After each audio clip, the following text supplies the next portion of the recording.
다음 글 읽고 물음에 답하시오. 언어 철학에서 특정 인물이나 사물 등을 나타내는 고유 이름은 언어와 대상의 관계를 밝히는데 중요한 역할을 하는 언어 표현이다. 그래서 고유 이름이 의미하는 바가 무엇인지에 대한 논의는 언어 철학자들의 중요한 관심사였다. 그중 의미지충 이론에 따르면 고유 이름이 의미하는 바는 그 표현이 지칭하는 것, 즉 지시체 자체이다.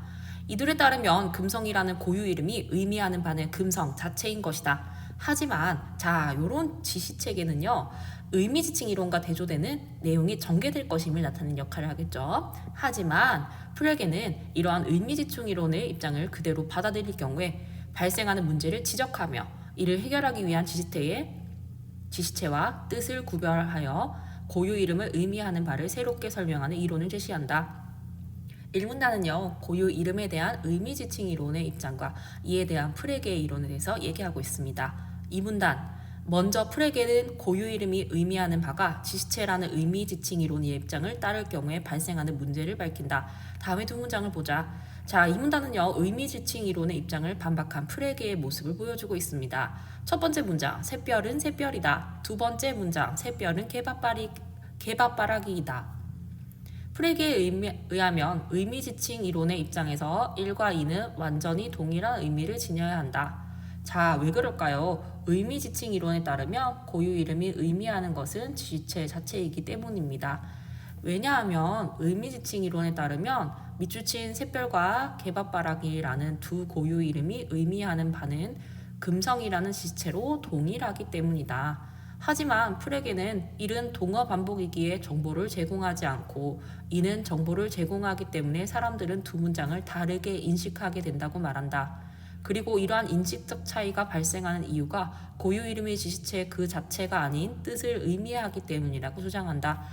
그러면 프레게가 제시한 반박의 이유가 여기 드러나 있어요.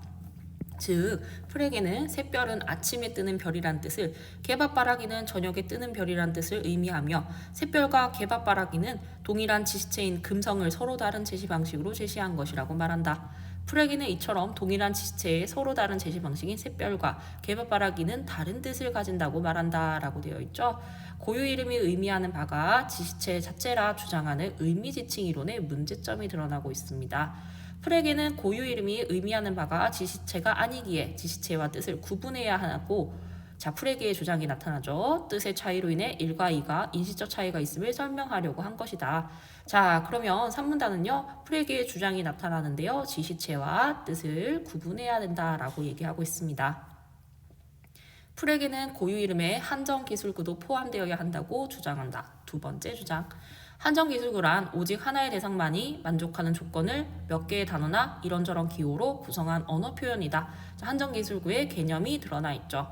예를 들어 프레게는 플라톤의 가장 유명한 제자나 니코마코스 윤리학의 저자와 같은 한정 기술구도, 그러면 아리스토텔레스를 한정 기술구로 제시한 거죠. 아리스토텔레스와 같은 고유 이름으로 간주한다. 그래서 프레게에 따르면 플라톤의 가장 유명한 제자와 니코마코스 윤리학의 저자는 고유 이름들이며 아리스토텔레스라는 사람에 대한 서로 다른 제시 방식으로 각각은 다른 뜻을 가진다. 사문단은요, 프레게의 두 번째 주장인 고유 이름에 한정 기술구도 포함되어야 된다는 얘기입니다. 한편 프레게는 특정 지시체에 대해 개인이 갖고 있는 관념과 뜻을 혼동해서는 안 된다고 말한다. 프레게의 세 번째 주장이네요. 그러면 관념과 뜻을 제대로 알아야 되겠죠? 관념과 뜻의 차이 한번 살펴보도록 할까요?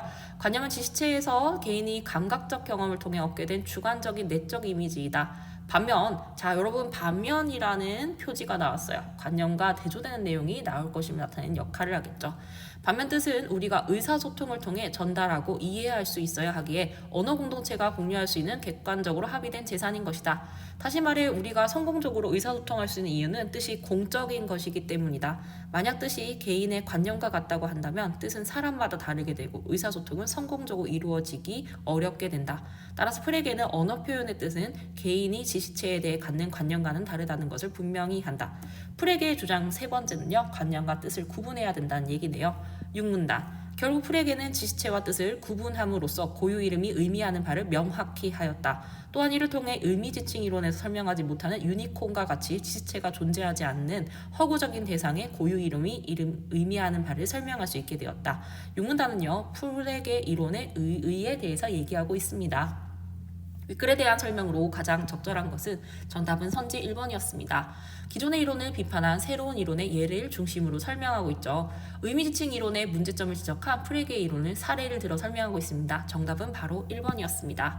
나머지 것들은요. 2번 선지에서는 변형 과정이 없었고요. 3번에서도 절충한 새로운 이론 없었습니다. 4번에 다양한 관점 없고요. 각 관점의 장단점 비교 같은 것이 없었죠.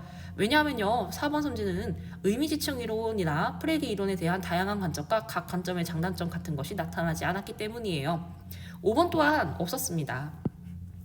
프레게 이론의 문제점이 제기되지도 않았고 이를 수용하는 과정도 제시되지 않았었죠. 가장 적절한 것은요. 정답은 선지 1번이었습니다. 보기는 프레게의 이론을 비유적으로 설명하기 위한 예시이다. 윗글의 A를 참고하여 프레게의 입장을 보기 A에서 C를 설명할 수 있는 말로 적절한 것을 고른 것은 우리 가족들은 천문대에 가서 밤하늘의 달을 보았다. 밤하늘의 달은 지시체 자체가 되겠죠.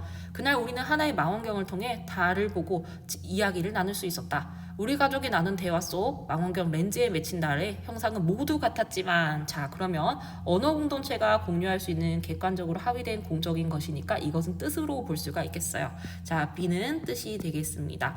그날 망원경의 렌즈를 거쳐 망막에 맺힌 달은 우리 가족에게 서로 다른 추억으로 기억되고 있다. 자 개인이 감각적 경험을 통해 얻게 된 주관적 내적 이미지는요. 이 C는요. 관념이라고 볼 수가 있겠죠. 각각에 맞게 한 것은요. 정답은 선지 3번입니다. 윗글을 읽을 학생이 프레게의 입장에서 보기에 대해 보일 수 있는 방향으로 적절하지 않은 것은 왼쪽에 있는 삼각형의 각 꼭지점에서 그 대변을 중점으로 이어진 선을 A, B, C라고 할 때 A와 B의 교점과 B와 C의 교점의 지시체는 O이다. 따라서 O는 A와 B의 교점이다 와 같은 문장으로 표현할 수 있다. 자 그러면 O라는 것은요 A와 B의 교점과 B와 C의 교점의 지시체라고 볼 수가 있겠죠. 적절하지 않은 거 보러 가도록 합시다.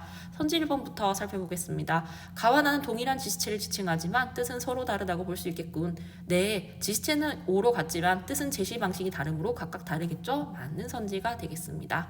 선지 2번 가와 나는 몇 개의 단어와 기호로 구성되어 있지만 고유 이름으로 볼 수 있겠군. 네, 가와 나는 한정기술구라고 볼 수 있겠고요. 한정기술구는 고유 이름에 포함되어야 한다고 했죠. 맞는 선지가 되겠습니다. 선지 3번 가와 나로 의사소통이 가능한 이유는 다에 대한 개인의 내적 이미지가 일치하기 때문이군. 아닙니다. 이것 때문이 아니라 뜻이 공적인 것이기 때문입니다. 틀린 것은요. 선지 3번이었습니다. 선지 4번도 한번 살펴보도록 할게요. 다에 대한 제시 방식에는 가와 나뿐만 아니라 A와 C의 교점도 포함될 수 있겠군. A, C의 교점도 다에 대한 한정기술구로 다른 제시 방식이라 할 수 있겠습니다. 선지 5번 라는 O는 O이다 라는 문장과 인식적 차이가 발생한다고 할 수 있겠군. 뜻의 차이로 인식적 차이가 발생한다고 볼 수 있겠습니다. 맞는 선지가 되겠습니다. 적절하지 않은 것은요. 선지 3번입니다. 윗글을 참고할 때 의미지칭 이론에서 기획을 설명하지 못하는 이유를 추론한 것은 선지 1번 고유 이름은 다수의 지시체를 의미한다고 보기 때문이군. 여러분 고유 이름의 개념을 제대로 알고 있어야 되죠.